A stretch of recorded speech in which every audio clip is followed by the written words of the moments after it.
Hello everyone, সবাই কেমন আছো? তো আমি তো আছি এই মোটামুটি। তো আজকে দুপুরবেলা ভূমিকম্প হয়েছে, তো সবাই জানো, কারণ সব জায়গায় এটা হয়েছে।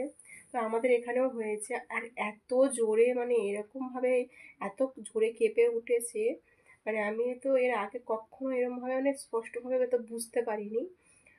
মানে এটা আমার লাইফের ফার্স্ট মনে হচ্ছে এরকমভাবে আমি স্পষ্টভাবে বুঝতে পারিনি না ভূমিকম্প হচ্ছে। আমি তো মানে বসেছিলাম, ছেলেকে ঘুম পাড়িয়ে দিয়ে দোলাইতে বসেছিলাম।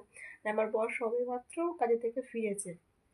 আর সেই মাত্র না একদম পুরো চেয়ারে বসেছিলাম, মাথাটা পুরো ঘুরে গেছে, পুরো ঘরটা দুলছে, এরকম বুঝতে পারছি। আমি ভাবলাম আমার মাথা ফাতা ঘুরছে নাকি, তারপরে দেখছি যে সবাই চিল্লামিল্লি বেঁধে গেছে, লোকজন জড়ো হয়ে গেছে, যে ভূমিকম্প হচ্ছে ভূমিকম্প হচ্ছে, তখন বুঝতে পারলাম না ভূমিকম্প হচ্ছে। ফার্স্ট ভেবেছিলাম যে আমার মাথাটা ঘুরছে, তো প্রেশার লো হয়ে গেছে, কারণ মাঝে মধ্যে আমার এরকম হয়। তো এরকম ভাবে কখনো নেই, কখনো দেখিনি। তো যাই হোক, এসব না, আর আমার তো মানে কতক্ষণ ধরে হওয়ার পরে প্রথমে বুকটা মানে ধরপড় ধরপড় করছিল ভয়েতে।